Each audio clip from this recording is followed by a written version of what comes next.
Kegiatan ini yang bagus sekali, ini edukasi publik dan masyarakat dan investor tentang keadaan kita seperti apa sekarang dan ke depannya. Jadi orang tahu mau ngapain ke depan. Kalau dari saya sih bagus, kenapa? Saya bisa ceritakan bahwa ke depan prospek ekonomi kita enggak sejelek yang diceritakan orang-orang waktu itu. Kita akan tumbuh makin cepat dan makin cepat ke depannya. Jadi untuk Gen Z kayak saya, prospek ekonomi masa depan cerah.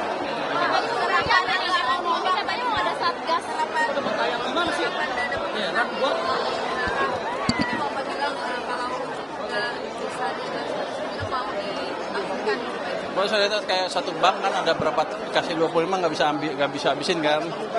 Saya akan pindah ke bank yang lain aja, ke BPD. Karena dia minta BPD DKI, Bank Jakarta sama di Jawa Timur. Mungkin itu prioritas saya utama. Kenapa? Karena backing mereka kuat, jadi nggak akan apa-apa. Uang saya nggak akan hilang.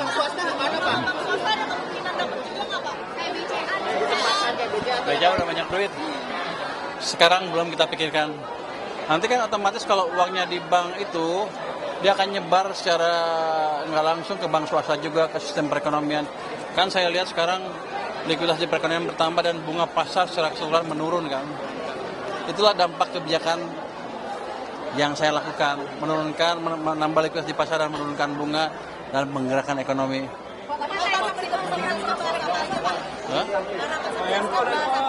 Sekap pagi. Oh itu masih diskusian itu mas. Pak izin Pak untuk penyampaian greeting buat BTV Pak, ulang tahun BTV yang ketiga Pak, boleh Pak? Apa TV? Andre angkat boleh. Ulang tahun Penyampaian greeting. Gimana Pak konteksnya Pak? Saya Bayu Sadewa, Menteri Keuangan, mengucapkan selamat ulang tahun yang ketiga untuk BTV.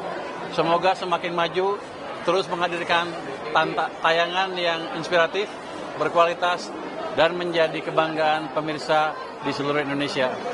Sukses selalu untuk BTV, 3 tahun berkarya dan akan terus tumbuh lebih besar lagi. Boleh jempol ya Pak. Siap. Tadi Bapak bilang dan antara dipecat itu. Oh enggak, itu main-main. Artinya gini, siapapun yang menghalangi program pemerintah, maka ada sanksinya kira-kira gitu. Apalagi Danantara yang merupakan semi pemerintah juga kan. Tapi nggak ada dipecat, nggak ada. Ini bercanda tadi. Kalau mereka ngeganggu ya udah kita ganggu lagi kira-kira gitu. Pak pajak buat marketplace mulai berlaku Februari ya Pak? Itu kata tadi. Kata siapa? Kamu kata siapa? Dikit aja Pak tadi Pak. Hah? Enggak. Kan saya menterinya. Tadi Pak bilangnya Februari Pak.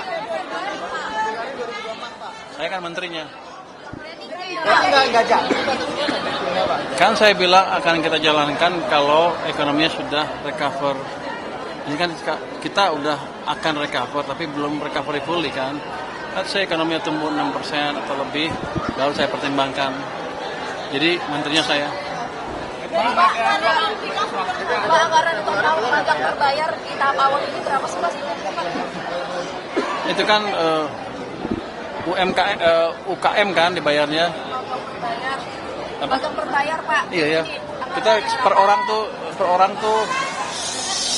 orang itu dibayar di sebesar UKM. Pertama 20.000. Jadi 20.000 kali UKM-nya bisa bervariasi kan. Itu kira-kira. Nanti kalau 20.000 habis kita tambah 20.000 lagi. Kurang lagi kita tambah 20.000 lagi sampai 100.000. Jadi nggak usah takut teman-teman yang cari kerja, yang S1, yang sekarang baru lulus, itu ada pasti perusahaannya juga akan tertarik untuk memakai program itu karena pada dasarnya itu kan tenaga kerja gratis untuk mereka. Katanya juga untuk meredam pesimisme terhadap tenaga kerja di tempat. Enggak, sebetulnya itu untuk melatih tenaga kerja yang baru lulus supaya mereka lebih terekspos ke pekerjaan di lapangan yang betul sehingga mereka lebih terlatih untuk melamar di pekerjaan lain yang lebih advance nantinya. Harga 100.000 itu Pak, kapan sih Pak? Enggak, kita 20.000 dulu, keserap, kasih 20.000 lagi, keserap 20.000 terus. Saya nggak mau ngasih banyak-banyak karena biasanya kebanyakan nanti nganggur duitnya. Mau jadi sedikit Pak tadi soal Pak Seskap, bahasa apa aja? Oh, baru juga sebulan kerja gila loh. Nah itu kan bisa berubah. Kalau ekonomi bagus ya itu begitu turun lagi. Ekonomi kan naik turun. Jadi jangan cepet-cepet. Dan gua nggak mikirin juga jadi apa jawab? Belum kali ya Pak ya? Nggak mikir sama sekali. Kerja juga belum. Ini kan baru cuman di permukaan aja. Yang di bawahnya belum kita sisir betulan. Jadi nggak ada pilihan sama sekali. Gua nggak peduli juga. Bapak tadi APBD sejumlah daerah, Pak, 18 gubernur menuntut itu gimana, Pak? Apa? Soal pemotongan sejumlah APBD. Ya boleh aja dia nuntut. Semuanya kan pasti kecewa. Tapi kan yang lebih kecewa lagi rakyat dan pemerintah pusat pada waktu itu kan. Kenapa? Banyak uangnya nggak tepat sasaran. Jadi kalau mereka betulin itu sampai dengan triwulan kedua tahun depan dan kelihatan bagus, kita akan pikirkan. Apalagi kalau ekonominya membaik kan, saya pendapatnya lebih gede. Saya akan bagiin, Maksudnya dikembalikan lagi. saya akan kembalikan. Kalau mereka bagus, kalau nggak bagus ya ngapain? Ya. Jadi kerjain PR mereka dulu baru kita pikirin. Terima kasih semuanya.